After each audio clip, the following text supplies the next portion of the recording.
Hello दोस्तों, अनुज जी के में आप लोगों का स्वागत है।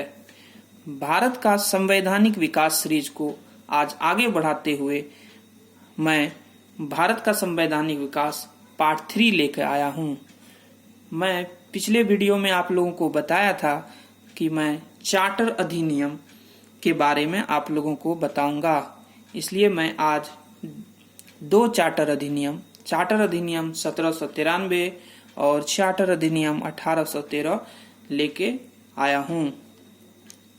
चलिए शुरू करते हैं। चार्टर अधिनियम जानने से पहले 1786 में एक अधिनियम पारित किया गया था, जिसके तहत मुख्य सेनापति की शक्तियां भी गवर्नर जनरल में निहित कर दी गई। चलिए अब चार्टर अधिनियम 1793 के मुख्य बिंदु को जानते हैं।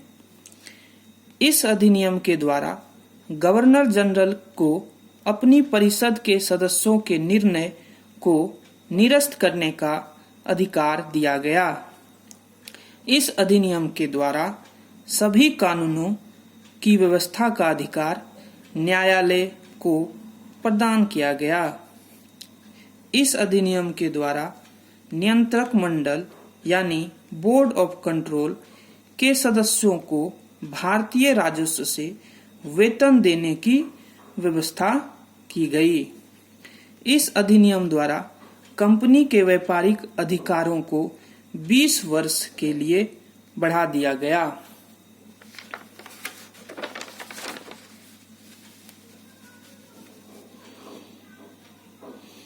चलिए अब चार्टर अधिनियम 1813 के मुख्य बिंदु को जानते हैं।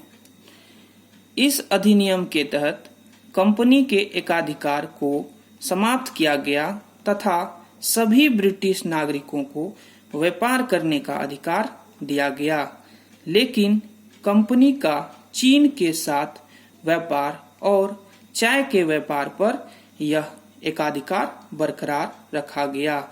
यानी कहने का मतलब है कि भारत में जो है सिर्फ अब कंपनी के अधिकारी व्यापार नहीं कर सकते, बल्कि सभी ब्रिटिश नागरिक जो है भारत में व्यापार कर सकते हैं। इस अधिनियम के द्वारा कंपनी के अधिकार पत्र को 20 वर्षों के लिए और बढ़ा दिया गया। इस अधिनियम के तहत नियंत्रण बोर्ड का प्रधान भारतीय मामलों का मंत्री बना। मंत्री के अधीन 2 सहायक आयुक्त नियुक्त किए जाने थे। कहने का मतलब है कि ब्रिटिश संसद में भारतीय मामलों का एक मंत्री बनाया गया जो नियंत्रण बोर्ड का प्रधान था। प्रथम बार अंग्रेजों की भारत पर संवैधानिक स्थिति स्पष्ट की गई।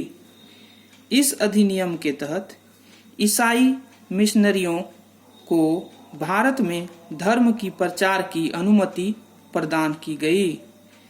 भारतीयों की शिक्षा पर 1 लाख रुपए की राशि खर्च करने का निर्णय लिया गया। अगर ये वीडियो आप लोगों को पसंद आया तो इसे लाइक करें, सब्सक्राइब करें और ज़्यादा से ज़्यादा शेयर करें। धन्यवाद।